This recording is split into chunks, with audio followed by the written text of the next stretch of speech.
Hello friends, कैसे हैं आप सब। उम्मीद करती हूँ आप सब बहुत अच्छे होंगे तथा बेहतर तरीके से अपने एग्ज़ाम की प्रिपरेशन को क्या कर रहे होंगे, एक नई दिशा दे रहे होंगे। और मेरी जितनी भी क्लासेस हैं आप लोग उनको देख रहे होंगे अच्छे से, तथा अच्छा सा कंटेंट आप क्या कर रहे हो, नोट भी कर रहे होंगे। दोस्तों, अगर आप हमारे यूट्यूब चैनल पर नए हैं तो सबसे पहले तो आप हमारे यूट्यूब चैनल को सब्सक्राइब कर लीजिए, बेल आइकन को प्रेस कर लीजिए, जिससे हमारे चैनल से जुड़ी हर छोटी बड़ी अपडेट सबसे पहले आपको मिल सके। मैं लेके आती हूँ रोज़ यूज़फुल वीडियोस खास आपके लिए।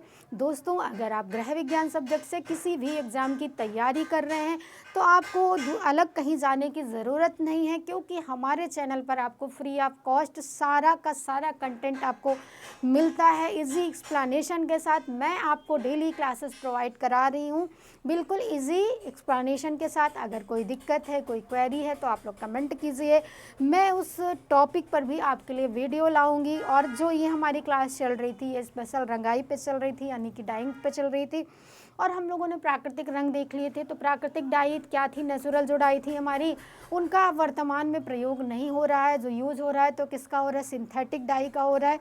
उसमें हमको क्या करना है, आज थोड़ा सा डिटेल में पढ़ना है। नाम हमने बता दिए थे अपनी पिछली क्लास में।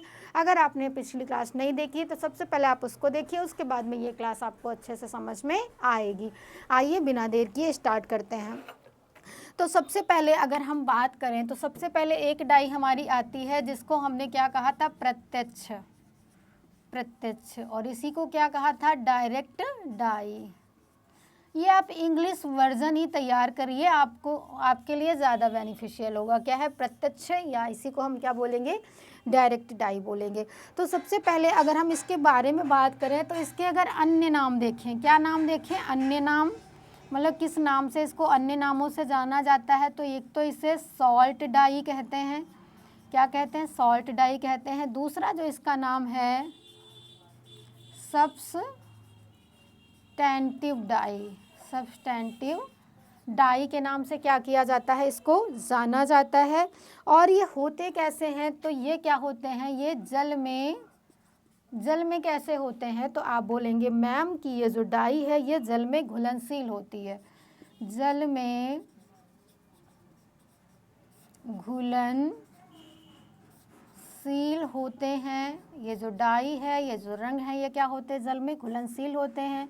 और कैसे होते हैं, कच्चे होते हैं, यानी चढ़ते तो जल्दी हैं लेकिन क्या है, उतर भी जाते हैं, ये कच्चे होते हैं हमारे।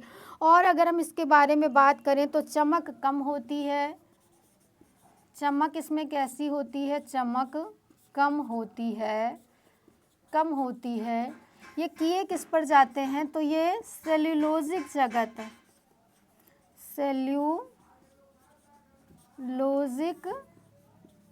रेशों पर की जाती है। अब सेल्यूलोजिक में आपका क्या आ जाएगा, आपका कपास आ जाएगा, लिनन आ जाएगा। तो आई होप प्रत्यक्ष डाई आपको क्या होगी, इसको साल्ट डाई के नाम से जानते हैं, सब्सटेंटिव डाई के नाम से जानते हैं। जल में घुलनशील होते हैं, कच्चे होते हैं, चमक कैसी होती है, तो चमक कम होती है। और यूज किस पर की जाती है, तो सेल्यूलोजिक रेशों पर इसका यूज़ किया जाता है। जैसे हमारा सूती हो गया और क्या हो गया, हमारा लिनन हो गया। अगर हम नेक्स्ट डाई की बात करें तो जो नेक्स्ट डाई है हमारी, ये क्या है, हमारी अम्लीय डाई है। 2 नंबर क्या है, अम्लीय डाई। और अम्लीय को क्या कहेंगे, एसिड डाई। अब आप ये बताइए, जब हम लोग रेशों को पढ़ रहे थे तो जब हम उसकी रासायनिक विशेषताओं को पढ़ते थे तो हम बताते थे अम्ल का प्रभाव, क्षार का प्रभाव। तो अम्ल का प्रभाव किन पर अच्छा पड़ता था, किस पर अच्छा पड़ता था, सेलुलोजिक रेशों पर या फिर प्रोटीन जगत के रेशों पर। तो आप बोलेंगी मैम अम्ल का जो प्रभाव था ये प्रोटीन जगत के रेशों पर अच्छा पड़ता था, जबकि सेलुलोजिक जगत के रेशों पर कैसा पड़ता था, तो बुरा प्रभाव पड़ता था। तो जब अम्ल का प्रभाव सेलुलोजिक पे बुरा है तो क्या अम्लीय डाई का प्रयोग हम सेलुलोजिक रेशे पर करेंगे, बिल्कुल नहीं करेंगे। करेंगे किस पर, तो हम प्रोटीन जगत के रेशों पर करेंगे इसका प्रयोग। तो ये उपयुक्त किसके, इसमें चमक क्या होती है, अच्छी होती है। चमक कैसी होती है, अच्छी होती है। चमक कैसी होती है, तो आप बोलेंगे मैम इसमें जो चमक है ये आपकी अच्छी होती है। और रंग में क्या होता है, टिकाऊपन होता है, रंग में टिकाऊपन होता है, यानी कि ये उतरता जल्दी नहीं है। रंग में टिकाऊपन होता है, रंग में क्या होता है, टिकाऊपन होता है। और क्या है ये, ऊनी व रेशमी रेशों के लिए उपयुक्त है। और ब्रैकेट में लिख सकते हो कि प्रोटीन, यानी कि जितने भी हमारे प्रोटीन जगत के रेशे हैं उनके लिए ये डाई क्या है हमारी, तो ये हमारी जो डाई है, कौन सी डाई है हमारी, अम्लीय जो डाई है हमारी, ये क्या मानी जाएगी, तो ये हमारी अच्छी होगी। और ये है क्या, तो ये जो डाई है हमारी, ये जल में क्या है, घुलनशील है, जल में घुलनशील है। ठीक है, जो हमारी ये अम्लीय डाई है ये भी कैसी है, तो ये भी हमारी क्या है, जल में घुलनशील है। अब अगर हम नेक्स्ट डाई की बात करें तो जो हमारी थर्ड डाई आएगी वो कौन सी आएगी हमारी, तो जो हम थर्ड डाई की बात करें जिसको हम लोग कहेंगे क्षारीय डाई। और क्षार को क्या बोला जाता है, बेस बोला जाता है ना, तो इसी को हम लोग बेसिक डाई भी कहेंगे, बेसिक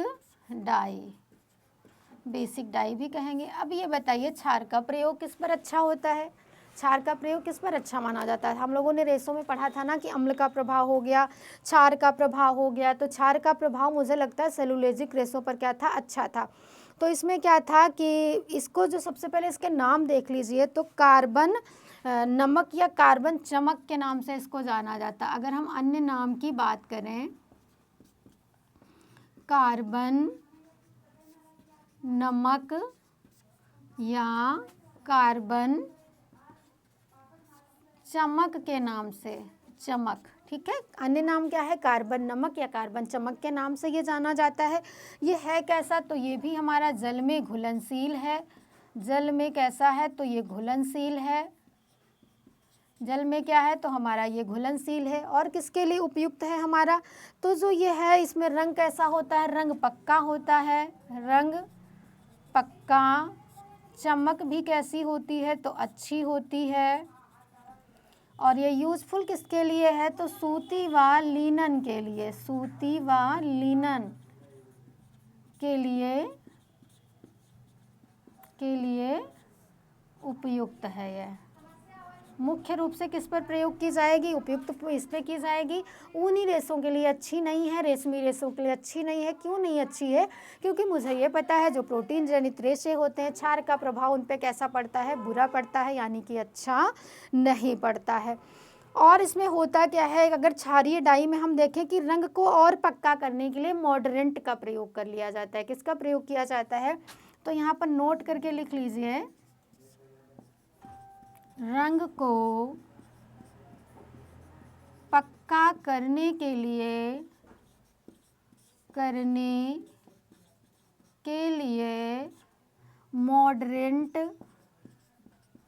मॉडरेंट का प्रयोग किया जाता है। अब ये मॉडरेंट ये सब हो गया, एजेंट ये अभी हम आगे पढ़ेंगे जब हम इसमें रंगाई में यूज शब्दावलियों को पढ़ेंगे, इसलिए हम यहाँ पर इसको क्या करें, बस इतना हमें याद रखना है कि रंग को पक्का करने के लिए हमें क्या प्रयोग करना होता है, मॉडरेंट का प्रयोग करते हैं, तो रंग हमारा कैसा हो जाता है, पक्का हो जाता है। अगर हम लोग नेक्स्ट डाई की बात करें तो जो नेक्स्ट डाई है हमारी वो कौन सी है, तो जो नेक्स्ट है हमारी वो क्या है, वॉट। अगर हम लोग वॉट की बात करें या हम लोग बात कर लें जो रिएक्टिव डाई है, सबसे पहले हम लोग क्या देखेंगे, रिएक्टिव डाई को देख लेंगे, रिएक्टिव डाई। अब रिएक्टिव का मतलब क्या होता है, रिएक्शन का क्या मतलब होता है, प्रतिक्रिया होता है ना, तो प्रतिकर्मक कहीं ना कहीं ये हो गया हमारा रिएक्टिव डाई। ये है क्या, तो ये भी हमारी जल में घुलनशील है। कैसी डाई है, तो जल में घुलनशील है। और जल में घुलनशील के साथ साथ ये उपयुक्त किसके लिए है, तो ये जो हमारी है ये क्या करते हैं, ये सूती या सेलुलोजिक के लिए, ये किसके लिए उपयुक्त है, सेल्यूलोजिक के लिए, सेल्यूलोजिक रेशों के लिए। और ये करते क्या हैं, तो ये क्या करते हैं, कोवलेंट बॉन्ड